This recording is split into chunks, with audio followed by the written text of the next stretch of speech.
Histoire incroyable de Thomas Sankara. Le premier président du Burkina Faso qui est mort par un coup d'État. Voici un aperçu détaillé de la vie de Thomas Sankara, le tout premier président du Burkina Faso, en abordant son enfance, sa vie scolaire, sa vie politique, sa vie familiale et ses fortunes. Mais avant de vous présenter cette vidéo, j'aimerais d'abord vous inviter à vous abonner et à cliquer sur la cloche de notification pour ne pas rater mes prochaines vidéos. Thomas Sankara est né le 21 décembre 1949 à Yako, au Burkina Faso, alors Haute-Volta, dans une famille de la classe moyenne. Il était le troisième enfant d'un père militaire et d'une mère enseignante. Ce contexte a influencé son éducation et ses valeurs. La vie scolaire de Thomas Sankara. Thomas Sankara a fréquenté l'école primaire à Yako, puis a continué ses études secondaires à Ouagadougou.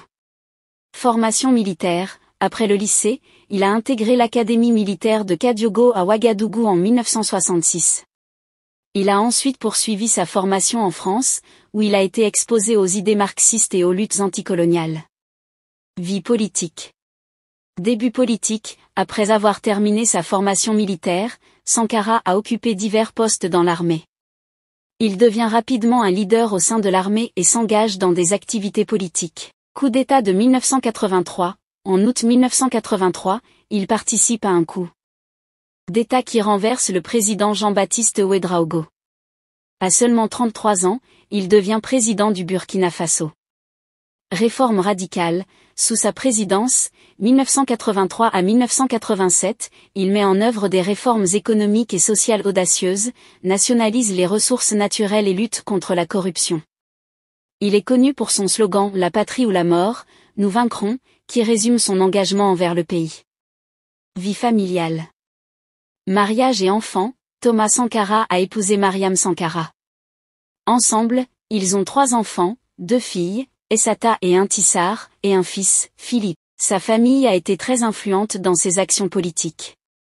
Valeurs familiales, Sankara prônait des valeurs familiales fortes et encourageait l'éducation de ses enfants dans un cadre égalitaire. Fortune. Mode de vie austère. Contrairement à de nombreux dirigeants africains de son époque, Sankara menait une vie simple. Il refusait les privilèges associés à sa position et prônait un mode de vie frugal. Critique du néocolonialisme, il dénonçait la corruption et l'accumulation de richesses par certains dirigeants africains. Son approche était centrée sur le bien-être collectif plutôt que sur l'enrichissement personnel. Héritage. Thomas Sankara reste une figure emblématique pour son engagement envers la justice sociale, ses réformes audacieuses et son idéologie panafricaniste. Son assassinat lors d'un coup d'État en 1987 n'a pas effacé son héritage, au contraire, il continue d'inspirer des mouvements sociaux et politiques en Afrique. Si ça vous a plu, cliquez sur j'aime et partagez et n'oubliez pas de vous abonner.